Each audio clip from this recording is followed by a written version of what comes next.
Hello guys, मेरा नाम गोकुलपुरी है। मैं एलपीयू का स्टूडेंट हूँ और मेरा कोर्स बीपीईएस है, bachelor of physical education and sports. मैं उसके फर्स्ट ईयर के सेकंड सेमेस्टर में हूँ। मेरा रजिस्ट्रेशन नंबर है 12109766 और मेरा सेक्शन है X2103। और आज मैं आपको हैंडबॉल के रूल्स एंड रेगुलेशन और हैंडबॉल के कोर्ट का मेजरमेंट्स के बारे में बताऊंगा। तो फर्स्ट ऑफ ऑल पहले हैंडबॉल के कोर्ट के मेजरमेंट्स देखते हैं। तो गाइस, अब पहले हम उसके हैंडबॉल के कोर्ट के मेजरमेंट्स पे चलते हैं। तो उसकी बेसिकली हैंडबॉल कोर्ट की लेंथ होती है 40 मीटर्स और उसकी ब्रेथ होती है 20 मीटर्स। तो अब उसकी इसमें ये लाइन आप देख सकते हो, ये होती है उसमें सेंटर लाइन कहते हैं इसको हम सेंटर कहते हैं। और ये लाइन जो होती है इसे हम साइड लाइन भी कहते हैं। और जो गोल कीपर की देखिए इसको गोल लाइन कहते हैं हम। उसके बाद आप ये देख सकते हो, ये वाला एरिया है, इसे हम कहते हैं, ये जो 6 मीटर पे है, या गोल गोल गोल लाइन से लेके यहाँ 6 मीटर तक है इसकी लेंथ। ये मतलब स्ट्रेट लेंथ है इसकी 6 मीटर की। हम इसको गोल एरिया लाइन कहते हैं। अब वहां से हम जब उसके बाहर वाले वाले सर्कल पे जाते हैं, मतलब जो उसका बाहर वाला एरिया होता है ये वाला, इसे हम 9 मीटर लाइन भी कहते हैं। और ये हमारी होती है फ्री थ्रो की लाइन। और उससे पहले मतलब 9 मीटर की लाइन और ये वाली 6 मीटर की लाइन, इसके बीच में आते हैं 7 मीटर की लाइन।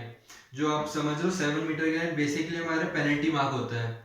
मतलब 7 मीटर मार्क, या हम उसको पेनल्टी, मतलब 7 मीटर मार्क या 7 मीटर लाइन बोल सकते हैं। तो वो हमारी होती है पेनल्टी मार्क, जिसमें मतलब हमारे जो फॉल्ट होता है, रूल्स एंड रेगुलेशन का नहीं होता, किसी चक्कर में हमें मिलता है फॉल मिलता है और उसके बाद हमें मिलती है पेनल्टी।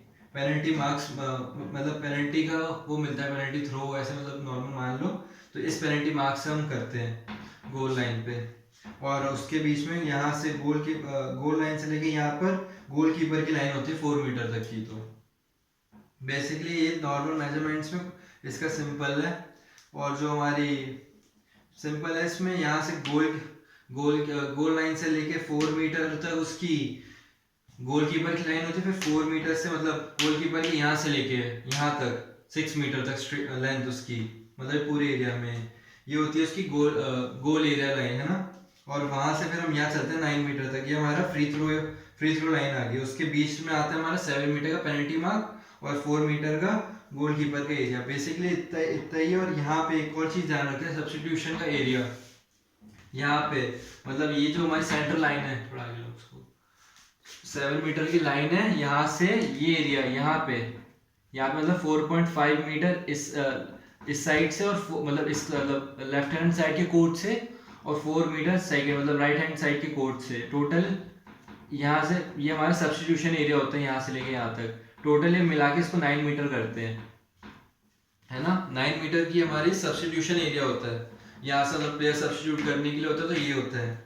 तो अब बेसिकली थोड़ा इसको मतलब और एलैबोरेट करने के लिए आगे आगे, तो अब उसके रूल्स और रेगुलेशंस पे चलते हैं।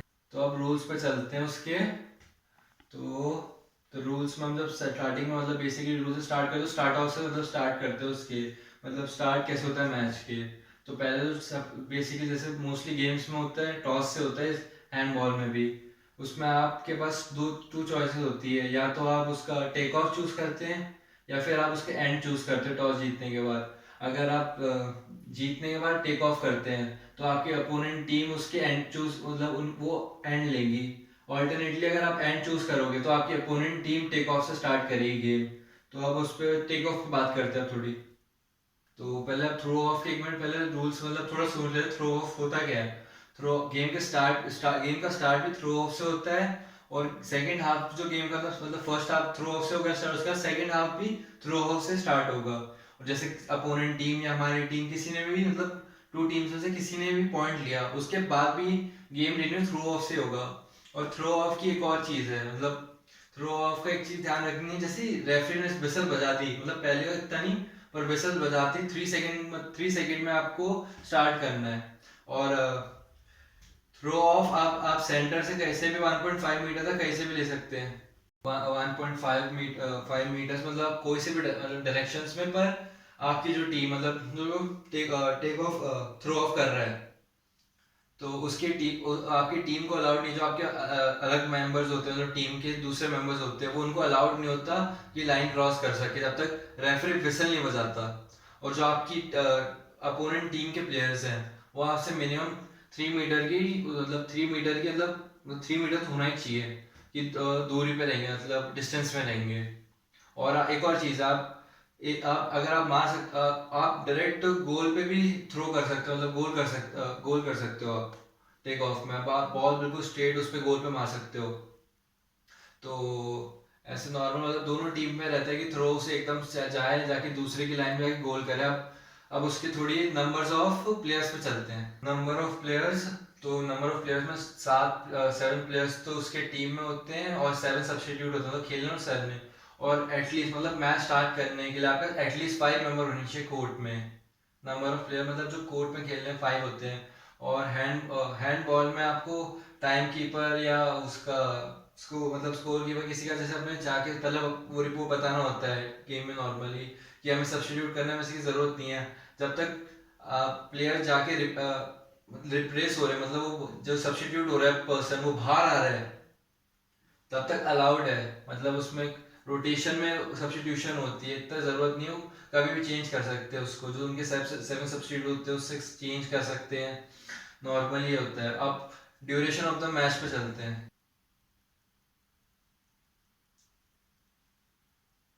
ड्यूरेशन ऑफ द मैच, उसमें हमारे एज कैटेगरी, मतलब एज के हिसाब से थोड़ा अप डाउन कर ले, तो अगर मोस्टली अगर कॉमनली करे तो जो ओवर 16 ईयर्स के होते हैं, जिनकी एज 16 से ज़्यादा होती है, तो उनके 60 मिनट्स के मैच होते हैं, जिसमें 30 मिनट्स का फर्स्ट हाफ, बीच में इंटरवल टाइम होता है जो 10 मिनट्स का तो होता है, मतलब 10 मिनट्स का इंटरवल टाइम होता है। उसका सेकेंड हाफ होता है वही जो फर्स्ट हाफ के सेम टाइम में, तो 30 मिनट्स का होता है। तो अब उससे थोड़ा नीचे वाले पे चलते हैं, जो इनकी एज 12 से 16 है, उनका गेम होता है 50 मिनट्स का, जिसमें उनका होता है 25 मिनट्स का फर्स्ट हाफ, 10 मिनट्स की ब्रेक एंड 25 का वो। तो ऐसे ही नीचे चलते रहेंगे 8 से 12 पे, उनका 40 का होता है, जिनमें 20 का फर्स्ट हाफ, बीच में 10 मिनट्स का सेम रेस्ट, और फिर 20 मिनट्स का सेकेंड हाफ। और इसमें हमारे से आपका टाइम अप हो गया, और सब इन ड्रॉ केस मतलब, तो ओवर टाइम्स के थोड़े अब रूल्स बताता हूँ मैं आपको। तो ओवर टाइम का फर्स्ट ओवर टाइम जो होता है, उसमें आपको 10 मिनट्स के ओवर टाइम होते हैं। तो 5 मिनट्स का तो फर्स्ट हाफ मतलब स्टार्ट, फिर 1 मिनट का ब्रेक, फिर 5 मिनट्स का सेकेंड हाफ, ऐसा ये फर्स्ट उसमें हुआ। फिर भी अगर फर्स्ट ओवर टाइम के बाद भी ड्रॉ और आगे, तो सेकंड सेकंड वाले में भी सेम ही होगा। 5 मिनट्स का फर्स्ट स्टार्ट, फिर 1 मिनट की ब्रेक, फिर वो वापस 5 मिनट्स का नेक्स्ट राउंड। अगर सेकंड ओवर टाइम में भी ड्रॉ हो गया आपका बाय चांस, मतलब हो गया, उसके बाद आपको अपने 5 प्लेयर्स के, मतलब दोनों टीमों से पेनल्टी शूट आउट होगी। 7 मीटर लाइन में मैंने आपको बताया था ना यहाँ पे कि 7 मीटर की गोल से आते हैं, वहां से 5 प्लेयर्स आपकी टीम के और 5 प्लेयर अपोनेंट की टीम के जो थ्रो करेंगे, जो जो जितना स्कोर कर पाया उनके 5 चांस में से आपने 3 करे, उसने 2 करे, तो आपकी टीम जीत गई। उसकी पेनल्टी शूट आउट, मतलब पेनल्टी मार्क्स, मतलब पेनल्टी शूट आउट पे, है ना। तो पर उसमें भी आपको स्टार्ट करने से 5-5 वाले में से पहले वो होगा टॉस की, कौन पहले थ्रो करेगा। तो इसका अगर आपका बाई चांस 5 वाले 5 में वो वापस हो गया, ड्रॉ हो गया, आपकी टीम ने सपोज करो 2 करे सजेशन में, मतलब आपके 5 प्लेयर है, 3 ने मिस कर दिया, मतलब तीन तीन रुक गए और 2 हो गए गोल, और अपोनेंट का भी सेम हुआ, तो वापस आपके 5 वाले होंगे। ऐसे जब तक चलते रहेंगे, जब तक आपके मतलब 5 के बाद हो जा रहे, जब तक आपका एक टीम क्लियरली विक्ट्री नहीं होगी। जैसे अब आपने अपने 5 में से 4 कर दिए लैंड, आपके अपोनेंट ने 3 कर दिया, उसी टाइम गेम बंद, आप जीत गए। मतलब चाहे जितनी बार भी चल जाए, आपको बस पेनल्टी ऑफ 5 वाले में एक बार भी आपको बस अपने आगे करनी है जीतने के लिए। तो अब उसके थोड़ा और आगे चलते हैं। अब उसके थोड़ी मतलब उसके चलते परमिशन, मतलब रूल्स के ऊपर ये चलते हैं। ऐसे आपको बॉल को मार नहीं सकते, मतलब लोअर लेग से आप किक मतलब ऐसे नहीं कर सकते। आप अननेसेसरी मतलब डाइव नहीं मार सकते, क्योंकि आपको डाइव मारोगे तो आप अपनी अपोनेंट मतलब अपनी टीम के या फिर सामने सेकंड मतलब दूसरे प्लेयर के डेंजर कर सकते हो। और और आप उसके नॉर्मली उस पर जाओगे तो आप डेलिबरेटली मतलब जानबूझ के, आप ऐसा नहीं है कि आप जबरदस्ती, कुछ हुआ नहीं हम तो पास करने के चक्कर में हमने बाहर मतलब मार दी उसको, तो जानबूझ के गोल लाइन के बाहर मार दिया, आउटसाइड मार दी, वो अलाउड नहीं है। और आप उस पर पुशिंग या धक्का देके बॉल छीनने की कोशिश भी नहीं कर सकते, वो भी अलाउड नहीं है हैंड बॉल में। जैसे आप किसी को पुश कर रहे हो एकदम खींच रहे हो बॉल छीनने के लिए, वो भी अलाउड नहीं है।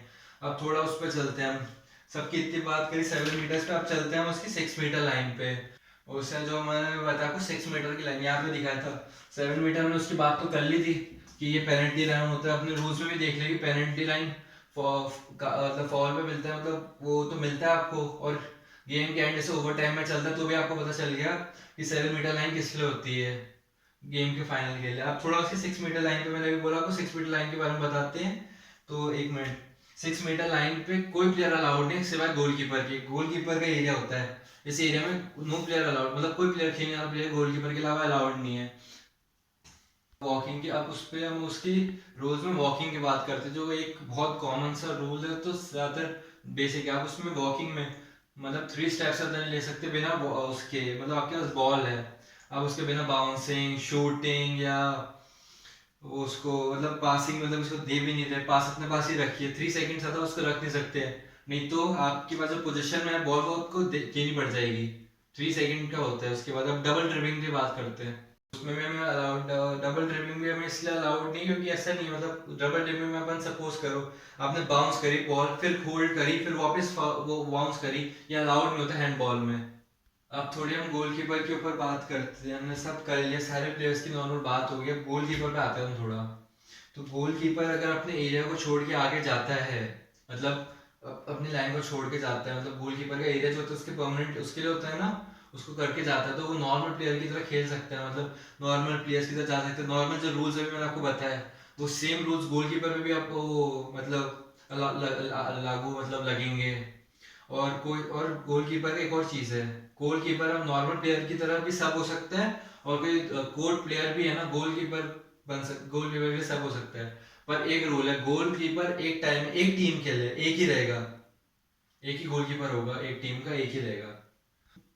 एक और चीज, गोलकीपर का मतलब गोलकीपर को अलाउड नहीं, अगर उसमें बॉल एक बार पोजीशन में आई उसके, और वो गलती से वो वापस अपने गोल, मतलब गोलकीपर जो उसके बाद अपने उसमें जाके, मतलब अपनी गोल एरिया में जा रहा है, वो बॉल के साथ जाना अलाउड नहीं है, उसको परमिशन परमिट नहीं है, वो वो अलाउड नहीं है उसको वापस, मतलब गोलकीपर अपने साथ बॉल लेके जा सकता है वापस गोल की उसमें गोल एरिया में अपने। हमने थ्रो ऑफ की तो बहुत बातें करी, अब थोड़े उसके थ्रो इन पे भी आते हैं। जैसे हमने पास करके बाहर जाती है, इस बार पास करके बाहर चल जाती है साइड लाइन के, तो उसमें होता है हमारा थ्रो इन। जिस प्लेयर ने टच किया, मतलब जिस टीम ने टच किया, उसकी अपोनेंट टीम को बॉल मिलती है और वो उसको थ्रो इन करते हैं, तो अंदर मारते हैं। ऊपर एक रूल है, जो उनका पैर होगा, एक पैर दोनों में से कोई सा भी, वो लाइन पे रहेगा और आप उसको थ्रो करोगे। और सेम रूल जैसे हमारा उसमें थ्रो आउट में था कि अपोनेंट टीम 3 मीटर की डिस्टेंस पे रहती है ना, वही सेम हमारा उसमें थ्रो इन में रहेगा। अपोनेंट टीम जो बंदा फेंक रहा है, उसके अपोनेंट टीम वाली है, वो 3 मीटर की डिस्टेंस पे रहेगी। फ्री थ्रो पे आते हैं, मतलब जो मतलब फ्री थ्रो जो 9 मीटर की आपको लाइन में बताई थी मैंने, फ्री थ्रो की लाइन, ये वाली जो ये वाली लाइन फ्री थ्रो की लाइन है ना, 9 मीटर वाली लाइन जो होती है वो मैंने फ्री थ्रो की होती है, ये बताया था।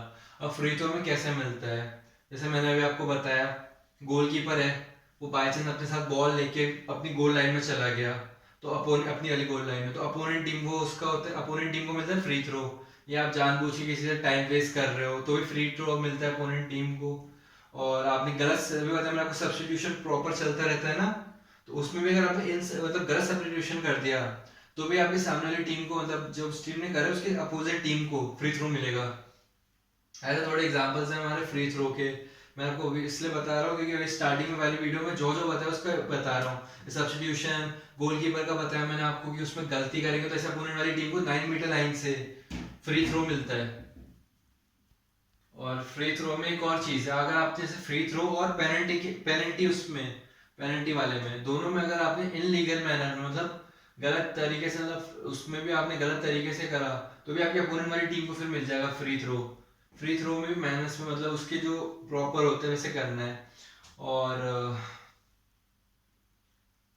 और पर एक और चीज है उसके फ्री थ्रो में, जहाँ पे मतलब 9 मीटर की लाइन तो मैंने आपको बताई बेसिकली फ्री थ्रो की लाइन है, पर जैसे आपके यहाँ पे सपोज करो, यहाँ पे आप कहीं रुके, यहाँ पे आपका कहीं हुआ, इस जगह हुआ, तो आप यहाँ से हुआ, आपको यहाँ से फ्री थ्रो मिलेगा, फिर आपको यहाँ से फ्री थ्रो मिलेगा, ऐसे वो होगा आपका नॉर्मली, यहाँ से आपको फ्री थ्रो की वो मिलेगी। और आपको फ्री थ्रो 3 सेकंड के अंदर अंदर करना है। अब पेनल्टी थ्रो पे आते हैं। पेनल्टी थ्रोस पे हमारा बेसिकली मतलब आप जब अपने क्लियरली आप है ना उसको स्कोरिंग से अपनी टीम को मतलब उस पर रोक रहे हो कोर्ट पे, मतलब स्कोरिंग से इनलीगली वे में रोक रहे हो, चाहे कोर्ट पे रोक रहे हो, कोई प्लेयर रोक रहा है या फिर कोई टीम को ऑफिशियल रोक रहा है, तो पेनल्टी थ्रो तब मिलता है। पेनल्टी थ्रो हमेशा 3 सेकंड, मतलब जैसे रेफरी ने विसल उसके 3 सेकंड के अंदर शॉट लेना है। और आपको एक और चीज़ का ध्यान रखना है, पेनल्टी थ्रो इनवैलिड मतलब उसको काट देते हैं अगर आपने 7 मीटर की लाइन का कुछ बताया ना एरिया, उससे पीछे रह के करना है। पर आपके अगर क्रॉस कर दिया आपने तो आपकी वो उसमें भी आपकी प्रॉब्लम आती है। अब थोड़ा उसके हम आगे चल के कार्ड्स पे बात करते हैं। तो कार्ड्स की बात करें तो सबसे पहले हम येलो कार्ड पे आते हैं।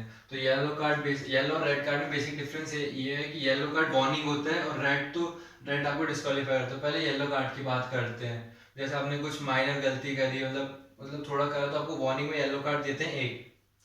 और एक येलो कार्ड मिला और आपने फिर कोई गलती करी तो वो वापस मतलब दूसरा रेड येलो कार्ड में आपको एक्चुअल में अगर दो रेड येलो कार्ड आपको मिल जाते हैं, मतलब पहले का दूसरा मिलता है आपको, तो आपको 2 मिनट के लिए बाहर कर देते हैं। मतलब 2 मिनट तक आपको अंदर मतलब अलाउड नहीं हो, और आप सब्स्टिट्यूट भी नहीं हो सकते। आपकी टीम को जब साथ में खेल रहे हो, 7 7 प्लेयर्स हो, तो आपको टीम को 6 से खेलना पड़ेगा। ऐसे अगर एक और को मिल गया फिर ऐसे ही। अब अगर आपने कुछ ज्यादा ही मतलब काम कर दिया, मतलब कुछ कर दिया आपने जिससे आपको रेड कार्ड दिखा दिया, मतलब एक्सट्रीम केसेस, मतलब आपने मतलब कुछ कर दिया, अपोनेंट प्लेयर को मार दिया, मतलब ऐसे कुछ बहुत कर दिया कुछ वायलेंट वे में, तो रेड कार्ड दिखा दी तो आपको डिसमिस, मतलब जैसे गेम में फर्स्ट हाफ में आपको रेड कार्ड दिखा दिया तो आप पूरे गेम के लिए बाहर, मतलब और आपकी टीम को उतने जितने प्लेयर्स बचे उन्हीं के साथ खेलना पड़ेगा। Guys thank you, I hope आपको वीडियो मतलब समझ आई होगी। Thank you.